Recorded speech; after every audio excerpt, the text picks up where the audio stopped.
जब शरीर अंतिम सांस छोड़ता है तब आत्मा पहली बार स्वतंत्र होती है, लेकिन उसकी यात्रा बस शुरू होती है।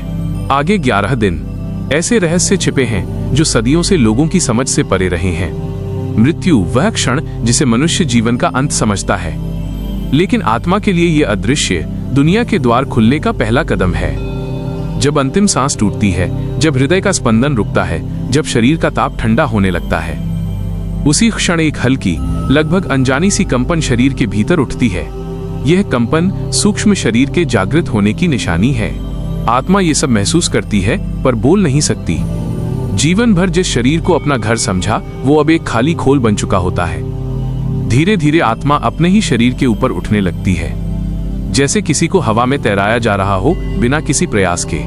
अब आत्मा खुद को 2 भागों में देखती है, एक जो नीचे पड़ा है और दूसरा जो ऊपर से सब कुछ देख रहा है। कई आत्माएं यही पूछती हैं, क्या मैं मर गया? पर इसका उत्तर किसी आवाज में नहीं आता। यह उत्तर समझ में आता है। इस अवस्था में आत्मा पूरी तरह सचेत होती है। वो अपने कमरे की हर चीज को देख सकती है, दीवारें, छत, रोशनी, परछाइयां, यहाँ तक कि वो अपना पूरा शरीर भी, पर छू नहीं सकती। दुनिया का सबसे बड़ा सदमा तब मिलता है जब उसे एहसास होता है कि उसकी आवाज को कोई नहीं सुन सकता, उसके स्पर्श को कोई महसूस नहीं कर सकता। वो बोलती है, पुकारती है, लेकिन उसके शब्द केवल हवा में कंपन बनकर रह जाते हैं। इस दौरान आत्मा को बहुत हल्कापन महसूस होता है, जैसे शरीर का भारी बोझ उतर गया हो, पर साथ ही एक अजीब सी खालीपन भी, क्योंकि अभी अभी उसने अपना धरती घर छोड़ दिया है। जब घर वाले रोने लगते हैं, जब कोई कहता है उठ जाओ, जब कोई अंतिम बार छूता है, आत्मा हर शब्द, हर भावना महसूस कर सकती है। यह वह क्षण है जहां सबसे अधिक आसक्ति जागती है। आत्मा अपने प्रियजनों को गले लगाना चाहती है, उनके आंसू पोंछना चाहती है, कहना चाहती है, मैं यहाँ हूँ, मैं यही हूँ, पर वो कुछ कर नहीं पाती, सिर्फ देखती है और उसके भीतर पहली बार विरह की अग्नि जलती है। कुछ आत्माएं इसी समय भयभीत हो जाती हैं, कुछ बेचैन, कुछ शांत, तो कुछ विलग होकर अपनी स्थिति को स्वीकार कर लेती हैं। इस अवस्था को शास्त्रों में प्रेत अवस्था का पहला चरण कहा गया है। धरती पर समय जैसे चलता है, 1 मिनट 60 सेकंड आत्मा के लिए ऐसा नहीं रहता। 2 घंटे उसे 2 मिनट जैसे लगते हैं और 2 मिनट कई बार 2 घंटे जैसे, क्योंकि अब वो समय के नियमों से बाहर निकल चुकी है। ये वो मोड़ है जहां आत्मा धीरे धीरे ये समझना शुरू करती है, अब मेरा संसार बदल गया है। लेकिन यात्रा यही नहीं रुकती। अब शुरू होता है 11 दिनों का सबसे महत्वपूर्ण, अदृश्य, रहस्यमय मार्ग। पहले दिन आत्मा अपने घर या मृत्यु स्थान के आसपास ही रहती है। वो वहां से हट नहीं सकती, क्योंकि एक ऊर्जा डोरी अभी भी उसे उसी स्थान से बांधे रखती है। इस दौरान आत्मा को 3 महत्वपूर्ण अनुभव होते हैं। पहचान। आत्मा दुनिया को एक नई रोशनी में देखती है। हर वस्तु चमकती हुई लगती है, हर आवाज हल्की प्रतिध्वनि जैसी, हर भावना कई गुना तेज। मुक्ति का पहला एहसास। आत्मा महसूस करती है कि उसके पास कोई शरीर नहीं, पर चेतना पहले से कई गुना बढ़ चुकी है। अनदेखी परछाइयां। अक्सर कई आत्माएं दूसरी आत्माओं को भी महसूस करती हैं, कुछ शांत, कुछ भ्रमित, कुछ अपने घरों के आसपास भटकती हुई। यही वजह है कि पहला दिन आत्मा के लिए सबसे अधिक चैतन्य और संवेदनशील होता है। पहले 24 घंटों के भीतर आत्मा के सामने एक हल्की धुंधली सी ऊर्जा सुरंग बननी शुरू होती है। यही सुरंग आगे चलकर उसके कर्मानुसार यात्रा तय करती है। यह चमक कुछ आत्माओं को आकर्षित करती है तो कुछ को डराती है। यह एक संकेत है, आगे बढ़ने का समय आ गया है। पर इस सुरंग में प्रवेश पहले दिन संभव नहीं होता। पहले दिन आत्मा को अपने धरती जीवन से धीरे धीरे मुक्त होना होता है। इसीलिए शास्त्रों में कहा गया है, पहले दिन आत्मा घर के आसपास रहती है और अपने कर्मों की पहली झलक देखती है। पहला दिन समाप्त, आत्मा को आता है उलझन। दिन के अंत में आत्मा को महसूस होता है, अब उसकी उपस्थिति कमजोर हो रही है, उसकी शक्ति घट रही है, जैसे कोई उसे अगले चरण की ओर धकेल रहा हो। यह वो अवस्था है जहां आत्मा पहली बार इस सत्य को स्वीकार करती है कि वो जीवित नहीं रही और ऊर्जा की वो डोरी धीरे धीरे ढीली पड़ने लगती है। अब आत्मा दूसरे दिन की ओर बढ़ती है, जहां शुरू होती है उसके कर्मों की पहली परख। जब शरीर जलता है तब कहानी खत्म नहीं होती, वहां से तो आत्मा की असली यात्रा शुरू होती है। जब आत्मा पहली बार अपने शरीर को छोड़कर उठती है, मृत्यु के कुछ पलों बाद एक गहरी खामोशी पूरे वातावरण को जकड़ लेती है। सब कुछ स्थिर, शांत, मानो समय ठहर गया हो। लेकिन इस खामोशी में एक अदृश्य हलचल शुरू हो चुकी होती है। आत्मा धीरे धीरे चेतना वापस पाती है। उसे अपने आसपास के लोगों की आवाजें सुनाई देती हैं, रोना, चीखना, अंतिम विदाई। लेकिन वो किसी को छू नहीं सकती, रोक नहीं सकती, बोल नहीं सकती। ये वही पल होता है जहां आत्मा समझती है, शरीर मेरा था, पर अब मैं शरीर नहीं हूं। उसके अंदर एक हल्का कंपन होता है, मानो किसी ने उसे शरीर से बाहर खींच लिया हो। आत्मा ऊपर की तरफ उठती है और खुद को जमीन पर पड़े निर्जीव शरीर को देखती हुई पाती है। यह इंसानी जीवन का सबसे भावनात्मक पल होता है, जहां शरीर जमीन पर होता है और आत्मा हवा में। आत्मा को पहली बार एहसास होता है कि ये वास्तविक दुनिया नहीं रही। इस अवस्था को शास्त्रों में प्रेतावस्था की प्रथम चेतना कहा गया है। आत्मा धीरे धीरे महसूस करती है, अब उसके पास वजन नहीं है, अब वो आंखों से नहीं, चेतना से देखती है। अब उसे चलने के लिए पैरों की जरूरत नहीं, अब दूरी मायने नहीं रखती, वो तुरंत कहीं भी पहुंच सकती है। लेकिन साथ ही उसे अपनी इच्छाओं, लालसाओं, आसक्तियों का बोझ जल्दी जल्दी महसूस होने लगता है। सबसे पहले वो अपने घर, अपने परिवार, अपनी चीजों के चारों ओर घूमती है, क्योंकि उसे लगता है जैसे मुझे कुछ अधूरा छोड़कर जाना पड़ा है। इसी को कहा जाता है मृत्यु के तुरंत बाद आत्मा का घर से बंध जाना। लेकिन 24 घंटे गुजरने के बाद शुरू होता है। पहले दिन रात 12 बजे से शुरू होती है आत्मा की वास्तविक यात्रा। पहली रात बेहद निर्णायक होती है, क्योंकि यही वह समय है जब आत्मा का कंपन तेज हो जाता है। यमदूत या प्रकाश मार्गदर्शक दूरी से दिखाई देने लगते हैं। आत्मा धीरे धीरे भौतिक दुनिया से अलग होने लगती है। यही कारण है कि कई घरों में पहले दिन रात को दीपक नहीं बुझने दिया जाता, क्योंकि प्रकाश से आत्मा की दिशा स्थिर रहती है।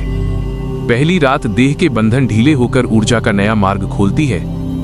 दूसरा दिन माइनस आत्मा का सबसे उलझन भरा समय। दूसरे दिन आत्मा के अंदर 3 भाव बारी बारी से आते हैं। लगाव, आत्मा उन्हीं चीजों के पास घूमती है जिन्हें वो बहुत प्यार करती थी। कभी घर का एक कमरा, कभी कोई पुरानी वस्तु, कभी कोई फोटो। यह अवस्था उसके मन को भारी कर देती है। स्वीकार, कुछ घंटे बाद आत्मा को एहसास होता, अब वापस नहीं जा सकती। जो था वो अब सिर्फ यादें हैं। यह एहसास आत्मा को धीरे धीरे आगे की यात्रा के लिए तैयार करता है। भय, रात गहराते ही आत्मा को पहली बार एक गहरी सिहरन का अनुभव होता है, क्योंकि दूसरे दिन से यमदूत दूर से दिखाई देने लगते हैं। इनका उद्देश्य आत्मा को डराना नहीं होता, बल्कि उसे संसार से अलग करने के लिए मानसिक रूप से तैयार करना होता है। यही कारण है कि दूसरे दिन घर में दिया, धूप, अग्नि ये सब नहीं बुझने दी जाती। तीसरे दिन का सूर्योदय, संस्कार का बंधन टूटता है। तीसरे दिन शव के दाह संस्कार के बाद आत्मा के लिए एक बड़ा परिवर्तन शुरू होता है। दाह संस्कार क्यों सबसे महत्वपूर्ण है? क्योंकि जब तक शरीर पृथ्वी पर मौजूद है, आत्मा का एक अदृश्य तार उससे जुड़ा रहता है। जैसे ही शरीर पंचतत्व में विलीन होता है, वो अदृश्य संबंध टूट जाता है। तीसरे दिन आत्मा पहली बार खुद को पूर्णतः हल्का महसूस करती है। अब वह शरीर के कोई बंधन महसूस नहीं करती। आत्मा कहती है, अब मैं आगे बढ़ने के लिए तैयार हूं। पर यात्रा अब भी आसान नहीं। दाह संस्कार के बाद आत्मा की दिशा का निर्धारण। जैसे ही शरीर अग्नि में जलता है, आत्मा के सामने 2 मार्ग खुलते हैं। ऊर्जा का उज्जवल मार्ग, धीरे धीरे ऊपर उठने वाला। यह आत्मा को शांतिपूर्ण अवस्था की ओर ले जाता है। यह मार्ग उन्हें मिलता है जिनके कर्म संतुलित हों, जिनकी इच्छाएं कम हों, जिनकी आसक्ति कम हो। ऊर्जा का भारी, नीचे की तरफ खींचने वाला मार्ग, यह उन आत्माओं के लिए है जो बहुत लालच, क्रोध, आसक्ति, अधूरे कामों में बंधी हों, जिनका मन बहुत भारी हो। ऐसी आत्माएं तीसरे दिन भी यही सोच रही होती हैं, मेरी चीजें कौन संभालेगा, मेरे बिना क्या होगा, मेरी बात अधूरी रह गई, और उनकी गति रुक जाती है। इसीलिए तीसरे दिन का पिंडदान इतना महत्वपूर्ण है, क्योंकि ये आत्मा को कहता है, अब तुम शांत रहो, हम सब संभाल लेंगे। चौथे दिन से शुरू होता है आत्मा का मानसिक परीक्षण। मृत्यु के बाद चौथा दिन आत्मा के लिए मनोवैज्ञानिक रूप से सबसे कठिन दिन माना गया है, क्योंकि इस दिन आत्मा को जीवन के सभी महत्वपूर्ण क्षण बहुत तेजी से याद आते हैं। ऐसा लगता है जैसे सारी यादें एक स्क्रीन पर चल रही हों। हर निर्णय का परिणाम दिख रहा हो, हर गलती का प्रभाव दिखाई दे रहा हो। इसे कहते हैं चतुर्थ दिन स्मृति प्रसारण। ये मृत्यु के जीवन पुनरावलोकन जैसा होता है। यहाँ आत्मा अपने कर्मों को जज नहीं करती, बल्कि उन्हें स्वीकार करना सीखती है। पांचवें दिन आत्मा के कंपन बदलने लगते हैं। 5वां दिन एक अत्यंत रहस्यमय बदलाव लाता है। पहली बार आत्मा महसूस करती है कि उसकी धरती से जुड़ी ऊर्जा कम हो रही है। वो हल्की होती जा रही है। उसका कंपन बदल रहा है। आसपास का संसार धुंधला दिखाई देने लगा है। ये धीरे धीरे भौतिक संसार से अलग होने का चरण है। 5वें दिन आत्मा को एक चमकदार सुरंग दूर से दिखाई देने लगती है। वही सुरंग जिसे दुनिया की कई नियर डेथ एक्सपीरियंसेस में बताया गया है। लेकिन अभी आत्मा उस ओर नहीं बढ़ सकती, क्योंकि 11 दिन पूरा होना जरूरी है। 6ठा दिन, अदृश्य दुनिया से पहला संपर्क। 6ठे दिन आत्मा पहली बार उन ऊर्जा स्तरों को महसूस करती है जहां सामान्य मनुष्य नहीं पहुंच सकता।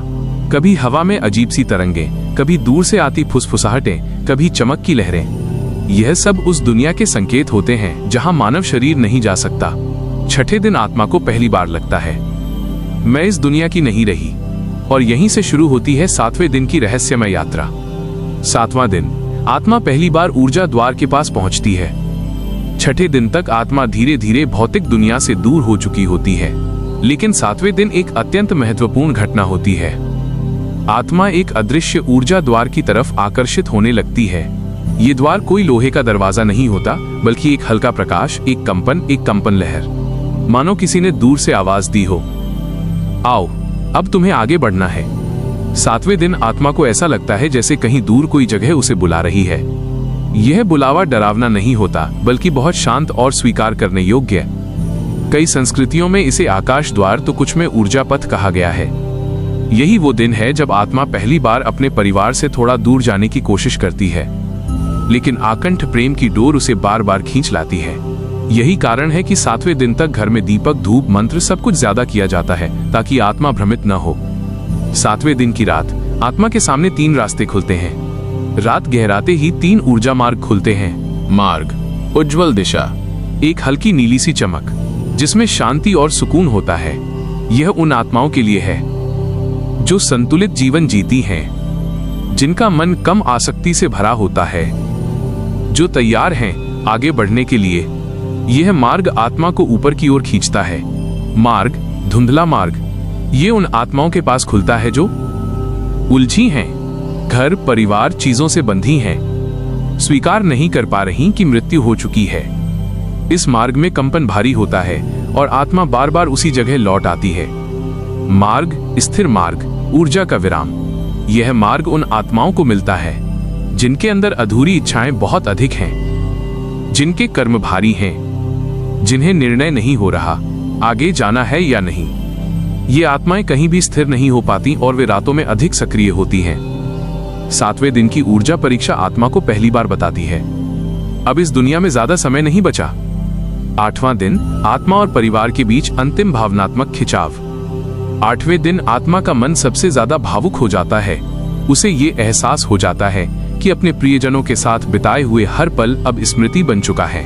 वो परिवार के पास बार बार जाने की कोशिश करती है, उन्हें छूना चाहती है, उनकी आवाज सुनना चाहती है, लेकिन अब वो स्पर्श नहीं कर सकती, बस ऊर्जा तरंगों के माध्यम से महसूस कर सकती है। कहानी का सबसे भावुक हिस्सा यही होता है। आत्मा परिवार के पास होती है, पर परिवार उसे देख नहीं पाता। इसी दिन घर के सदस्य 8वें दिन का विशेष दीपक जलाते हैं, क्योंकि प्रकाश आत्मा की बेचैनी कम करता है। 8वें दिन 2 दुनिया की सीमाएं कमजोर पड़ती हैं। शाम के समय एक अद्भुत घटना होती है। आत्मा को लगता है कि उसका शरीर गायब हो गया है। वास्तविक दुनिया धुंधली हो गई है। परलोक की आहट स्पष्ट हो रही है। ऊर्जा तरंगे बढ़ने लगी हैं। 8वें दिन ये सीमा बहुत पतली हो जाती है कि आत्मा किस दुनिया से जुड़ी है। यही कारण है कि इस दिन मंत्र जप, दीपक, धूप और घर का वातावरण बहुत शांत रखा जाता है, क्योंकि आत्मा को स्थिरता चाहिए। 9वां दिन, आत्मा का आत्म साक्षात्कार। 9वें दिन आत्मा पहली बार अपने जीवन के सबसे बड़े सच को पहचानती है। यह वह अवस्था है जहां आत्मा देखती है, मैंने किसे दुख दिया, किससे प्रेम किया, कौन सा कर्म किस दिशा में गया, कौन सी बातों ने जीवन बदला। इसे शास्त्रों में कहते हैं 9वीं आत्म साक्षात्कार अवस्था। इस दिन आत्मा अपना पूरा जीवन फिर से अनुभव करती है। ये दंड नहीं, बल्कि ऊर्जा सत्य है। 9वें दिन आत्मा अपने सबसे पवित्र और सबसे क्रूर फैसलों को देखती है। यही वो दिन होता है जब आत्मा पूरी तरह स्वीकार कर लेती है, अब मुझे आगे बढ़ना ही होगा। 9वें दिन रात पहली बार ऊपर से आने वाला प्रकाश दिखाई देता है। इस प्रकाश को कई संस्कृति में देव द्वार, रूहानी प्रकाश, आकाश द्वार या ऊर्ध्व ऊर्जा कहा गया है। यह प्रकाश आत्मा को संकेत देता है, तुम्हारा समय पूरा होने वाला है, तैयार रहो। लेकिन यह प्रकाश अभी उसे अपने पास नहीं बुलाता, क्योंकि एक अंतिम कर्म यात्रा बची है। 10वां दिन, आत्मा का ऊर्जा शुद्धिकरण। यह दिन अत्यंत महत्वपूर्ण है, क्योंकि इस दिन परिवार पिंडदान और श्राद्ध का पहला बड़ा कर्म करता है। परिवार के कर्मों का प्रभाव इस दिन पहली बार आत्मा तक पहुंचता है। इससे आत्मा महसूस करती है, मेरे जाने के बाद भी ये लोग मेरी जिम्मेदारी निभा रहे हैं। उसके मन की भारी ऊर्जा कम होती है, थोड़ा हल्कापन आता है।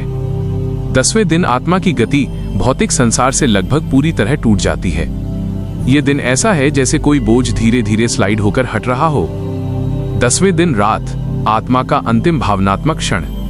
आत्मा को लगता है जैसे ये मेरी प्रियजनों के साथ आखिरी रात है। यह रात अत्यंत भावुक और ऊर्जा स्तर पर बहुत भारी होती है। यही वो रात है जहां आत्मा परिवार को आखिरी बार देखती है, परिचित चेहरों को याद करती है, जीवन के अनगिनत पल फिर से महसूस करती है और फिर धीरे धीरे विदा लेने के लिए तैयार हो जाती है। 11वां दिन, वो महान अध्याय जो आत्मा को बदल देता है। सुबह से पहले ही आत्मा तेजी से हल्की होने लगती है। 11वें दिन का श्राद्ध, पिंडदान, तर्पण आत्मा की ऊर्जा को पूरी तरह मुक्त कर देता है। फिर चमकदार प्रकाश द्वार जो 9वें दिन दिखाई दिया था, अब पास आ जाता है। आत्मा उसकी ओर बढ़ने लगती है, धीरे, शांत, आखिरी बार मुस्कुराते हुए, अपने संसार को पीछे छोड़ते हुए, और फिर उस उजाले में पूरी तरह विलीन हो जाती है। इसी क्षण आत्मा का प्रेत यात्रा से मुक्त होना पूरा होता है। 11वें दिन के आगे की अदृश्य यात्रा, आत्मा कहां पहुंचती है? 11वें दिन आत्मा जिस प्रकाश में विलीन होती है वो सिर्फ एक दरवाजा है, मंजिल नहीं। प्रकाश के भीतर प्रवेश करने के बाद आत्मा एक विशेष ऊर्जा क्षेत्र में जाती है, जहां न समय है, न दिशा, न शरीर। यह क्षेत्र इतना शांत होता है कि वहां न कोई आवाज है, न कोई स्पंदन, पर फिर भी एक अद्भुत तरल सी मौजूदगी महसूस होती है। आत्मा खुद से पूछती है, क्या यही अंत है या शुरुआत? और तभी प्रकाश के भीतर एक हल्की तरंग उठती है, जैसे कोई पूछ रहा हो, क्या तुम तैयार हो अपने कर्म सत्य को देखने के लिए? यहीं से शुरू होती है आत्मा की असली कर्म दृष्टि की यात्रा। कर्म दर्पण, जहां आत्मा अपने हर कर्म का कंपन महसूस करती है। 11वें दिन के आगे आत्मा जिस स्थान में पहुंचती है, वहां कोई स्क्रीन नहीं, कोई किताब नहीं, कोई रिकॉर्ड नहीं। यहां आत्मा को अपने हर कर्म का कंपन महसूस होता है। अगर उसने प्रेम दिया तो ऊर्जा हल्की, गर्म और शांत लगती है। अगर उसने किसी को दुख दिया तो ऊर्जा भारी, चुभने वाली और काली तरंग जैसी लगती है। इस क्षेत्र को कुछ परंपराएं कर्म दर्पण लोक तो कुछ आत्म समीक्षा का गलियारा कहती हैं। यहां आत्मा को एहसास होता है, उसके हर शब्द ने कंपन छोड़ा था, हर भावना एक रेखा की तरह दर्ज हुई थी, हर कर्म ने ब्रह्मांड में प्रतिक्रिया भेजी थी। अब वही तरंगे आत्मा को अपने मूल रूप में दिखाई देती हैं। यही कारण है कि कुछ आत्माएं शांत महसूस करती हैं और कुछ भयभीत। कर्म किसी को दंड नहीं देता, वो सिर्फ सत्य दिखाता है। आत्मा का वजन कम होना या बढ़ना, ऊर्जा की वास्तविक परीक्षा। इस क्षेत्र में आत्मा का कोई शरीर नहीं, पर फिर भी वजन महसूस होता है। कैसा वजन? हल्का वजन, अच्छे कर्म, दया, सत्य, प्रेम। भारी वजन, क्रोध, छल, दुख पहुंचाना, लोभ, आसक्ति। आत्मा समझ जाती है, जीवन में जिसने जो बोया था अब वही लौट रहा है। कई आत्माएं रोती नहीं, पर उनकी ऊर्जा संवेदन में बदल जाती है। कुछ आत्माएं तुरंत ऊपर उठ जाती हैं, जैसे वे हल्की होकर उड़ रही हों। कुछ भारी आत्माएं ऊपर नहीं जा पाती, उन्हें नीचे की ओर लौटना पड़ता है। कहते हैं ऊपर जाने के लिए हल्कापन चाहिए, भारी आत्माएं नीचे खींचती हैं। आत्मा को दी जाने वाली 3 पुकारें। 11वें दिन के आगे आत्मा 3 तरह की पुकारें सुनती है। ये आवाजें कान से नहीं बल्कि चेतना से आती हैं। पुकार, ऊर्ध्वलोक की पुकार। यह पुकार बहुत हल्की, बहुत सौम्य होती है। इसे वही आत्माएं सुन पाती हैं जिनकी ऊर्जा संतुलित हो चुकी हो। यह पुकार कहती है, तुम तैयार हो, अब तुम अपने अगले अनुभव की ओर बढ़ सकते हो। इस पुकार में भय नहीं, सिर्फ स्वीकार्यता होती है। पुकार, मध्य लोक की पुकार। यह पुकार उन आत्माओं के लिए होती है जो भ्रमित हैं, उलझी हुई हैं या जिनके कर्म मिले जुले हैं। यह पुकार कहती है, तुम्हें थोड़ी देर विश्राम की जरूरत है। ये आत्माएं एक विशेष ऊर्जा क्षेत्र में जाती हैं जिसे विश्राम लोक कहा जाता है। ये नरक नहीं, बस पुनर्संतुलन का स्थान है। पुकार, नीचतम लोक की पुकार। यह पुकार उन आत्माओं को आती है जिनके कर्म अत्यधिक भारी हों। ये पुकार तीखी नहीं, बस बहुत गहरी और खिंचाव वाली होती है। ये आत्मा को नीचे की ओर खींच लेती है। नीचतम लोक का अर्थ सीधा सजा नहीं, ये आत्मा के विकारों की गहरी सफाई का क्षेत्र है। आत्मा की पहली दिशा चयन परीक्षा। इस स्तर पर आत्मा को कोई भगवान, देवदूत, यमदूत आकर रास्ता नहीं दिखाते, क्योंकि यहां तक पहुंचने के बाद आत्मा को दिशा उसकी स्वयं की ऊर्जा देती है। यही कारण है, जिसने झूठ बोला भारी, जिसने छल किया भारी, जिसने पश्चाताप किया थोड़ा हल्का, जिसने प्रेम दिया कई गुना हल्का। ये तरंगे आत्मा की दिशा स्वयं निर्धारित करती हैं। ये दुनिया का सबसे निष्पक्ष न्याय है। यहाँ कोई रिश्वत नहीं, कोई पक्षपात नहीं, सिर्फ ऊर्जा का संतुलन। आत्मा के सामने खुलने वाले बाद के 5 लोक, रहस्य जिसे बहुत कम लोग जानते हैं। 11वें दिन के बाद आत्मा के सामने 5 ऊर्जा लोक खुलते हैं। ये लोक अदृश्य स्तर हैं, भौतिक स्थान नहीं। लोक 1, विश्राम लोक। जिन आत्माओं का जीवन बहुत संघर्षपूर्ण रहा, उन्हें पहले यहाँ रखा जाता है। यहाँ आत्मा कुछ समय पूर्ण मौन और प्रकाश में रहती है। लोक 2, आत्म मार्गदर्शन लोक। यह वो जगह है जहाँ आत्मा को अपने अगले कदम खुद समझने का मौका मिलता है। यहाँ कोई मजबूरी नहीं होती, सिर्फ चेतना होती है। लोक 3, कर्म समाधान लोक। यह वो क्षेत्र है जहाँ आत्मा अपने कर्मों के भार को कम करती है। यह पीड़ा नहीं, ऊर्जा संतुलन की प्रक्रिया है। लोक 4, शिक्षा लोक। यहाँ आत्माएं समझती हैं उन्होंने अपने जीवन से क्या सीखा, कौन सा निर्णय गलत था, कौन सी बात आगे नहीं दोहरानी। यही वो जगह है जहां आत्मा अपनी अगली जन्म योजना बनाती है। लोक 5, पुनर्जन्म लोक। जब आत्मा पूरी तरह संतुलित हो जाती है, तभी उसे पुनर्जन्म के द्वार पर ले जाया जाता है। और ये द्वार एक चमकदार रोशनी की सुरंग जैसा होता है, जिससे गुजरकर आत्मा नई ऊर्जा लेकर अगले जीवन में प्रविष्ट होती है। आत्मा का पुनर्जन्म निर्णय। पुनर्जन्म का निर्णय कोई बाहर की शक्ति नहीं करती। निर्णय आत्मा का होता है कि उसे अगला जीवन किस उद्देश्य से चाहिए। कुछ आत्माएं जल्दी लौट आती हैं क्योंकि उनके कर्म अधूरे होते हैं। कुछ आत्माएं देर से लौटती हैं क्योंकि वे अपने वर्तमान अनुभव को लंबे समय तक समझना चाहती हैं। कुछ आत्माएं लौटती ही नहीं, वे उच्च लोकों में ही आगे बढ़ती हैं। 11वें दिन के आगे की यात्रा। 11 दिन तक आत्मा धरती से जुड़ी रहती है, लेकिन उसके बाद वह अपने कर्मों को देखती है, अपनी ऊर्जा को समझती है, अपनी दिशा खुद चुनती है, अपना अगला जन्म तय करती है, और फिर एक नई यात्रा शुरू होती है। रूप बदल जाता है, कहानी जारी रहती है। आत्मा और ब्रह्मांड का संवाद, मौन में होने वाली बातचीत। 11वें दिन के बाद आत्मा पूरी तरह एक नए स्तर पर पहुंच चुकी होती है, जहां संचार शब्दों से नहीं, कंपन से होता है। यहां आत्मा पहली बार ब्रह्मांड से संवाद करना शुरू करती है। ब्रह्मांड उसे बोलता नहीं, लेकिन वो हर तरंग को समझ लेती है। ये तरंगे कहती हैं, तुम अकेली नहीं हो, तुम इस अनंत ऊर्जा का हिस्सा हो। आत्मा जीवन भर खुद को मैं समझती है, पर इस अवस्था में उसे महसूस होता है वो एक विशाल चेतना का छोटा सा टुकड़ा थी। यहीं से उसके भीतर का भ्रम टूटता है। अब वो खुद को एक शरीर नहीं, एक ऊर्जा नहीं, बल्कि एक अनुभव समझने लगती है। 11 दिन बाद आत्मा को महसूस होने वाली 5 शक्तियां। इस अवस्था में आत्मा 5 अद्भुत शक्तियों का अनुभव करती है, जिनके बारे में रहस्यवादियों ने सदियों से इशारों में बातें की हैं। सर्वदर्शिता। आत्मा अचानक सब कुछ देख सकती है, न सिर्फ वर्तमान बल्कि अपने पिछले कई जन्मों की ऊर्जा रेखाएं भी। उसे समझ आता है वह कौन थी, कहां रही, किन कर्मों ने उसे कहां पहुंचाया। सर्वश्रवण। उसे अब हर आवाज तारों की तरह लगती है, हर आत्मा की तरंग सुनाई देती है। यहां बोलने की जरूरत नहीं, क्योंकि हर भाव सीधे पहुंचता है। चेतना उड़ान। आत्मा अब इच्छानुसार ऊर्जा में ऊपर नीचे जा सकती है, ना कोई गुरुत्व, ना कोई बाधा, बस विचार इक्वल्स गति। कंपन पहचान। वह तुरंत पहचान लेती है कौन सी आत्मा किस प्रकार की ऊर्जा लिए हुए है। प्रेम, भय, क्रोध, आसक्ति सब कंपन में लिखे होते हैं। समयहीनता। अतीत, भविष्य, वर्तमान सब एक साथ खुल जाते हैं। आत्मा समझ जाती है समय केवल पृथ्वी का नियम था, सत्य नहीं। कर्म अनुभव की गहराई। आत्मा को क्यों रोना आता है?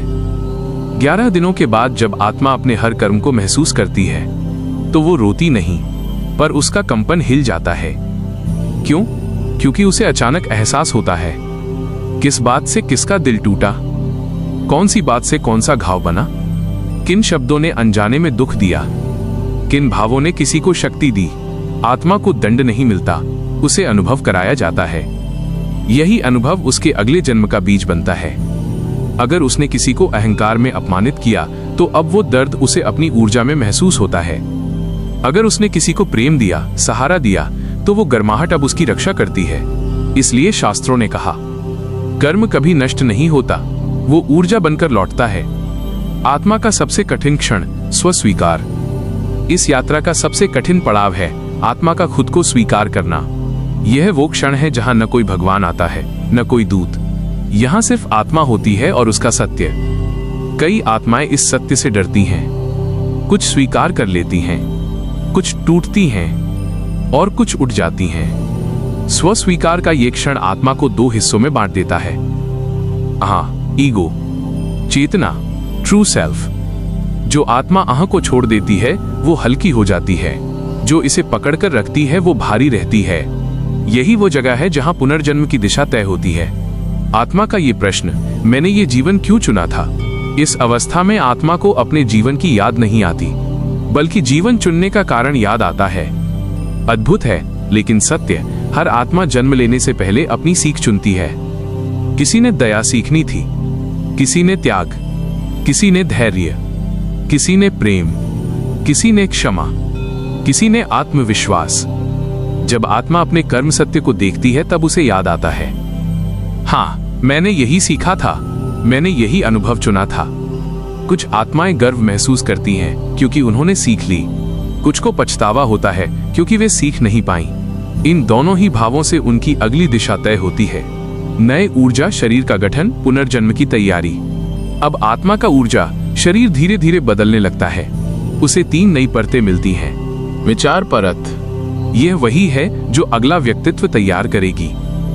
उसके निर्णय, उसका स्वभाव, उसका धैर्य, उसका क्रोध, उसका प्रेम, सब इसी परत से निकलेंगे। भावनात्मक परत, यह परत तय करती है वह किस तरह के परिवार में जन्म लेगी, किस तरह का वातावरण चुनेगी, कौन सी भावनाएं जीवन का केंद्र होंगी। कर्मिक परत, यह परत उसके अगले जीवन के अनिवार्य अनुभव तय करती है। जैसे किससे मिलना है, कौन बनेगा मित्र, किससे संघर्ष होगा, कौन जीवन में बदलाव लाएगा, किससे सीख मिलेगी, किससे बिछड़ना होगा। इनमें से बहुत सी बातें पहले से निर्धारित होती हैं। पुनर्जन्म का पहला संकेत, ऊर्जा का सिमटना। जब आत्मा पुनर्जन्म के लिए तैयार होती है, उसकी ऊर्जा धीरे धीरे सिकुड़ने लगती है। वह विशाल चेतना से धीरे धीरे बिंदु जैसी हो जाती है। क्यों? क्योंकि पृथ्वी की सीमित ऊर्जा एक विशाल चेतना को एक साथ सहन नहीं कर सकती। इसलिए आत्मा अपने प्रकाश को समेटती है। जैसे महासागर एक बूंद बन जाए, आकाश एक तारे में सिमट जाए, ब्रह्मांड एक बिंदु बन जाए। यह अवस्था अद्भुत है और दर्द रहित। एक आखिरी नजर, आत्मा का पीछे मुड़कर देखना। पुनर्जन्म की अंतिम अवस्था में आत्मा एक बार अपने पुराने जीवन को देखती है। वो कहती नहीं, पर उसकी ऊर्जा ऐसे बोलती है, धन्यवाद, मैंने तुमसे सीखा, मैं आगे बढ़ रही हूं। यहां आत्मा को कोई पश्चाताप नहीं होता, सिर्फ सीख होती है, सिर्फ अनुभव, सिर्फ प्रगति। और फिर वो प्रकाश सुरंग में प्रवेश कर जाती है।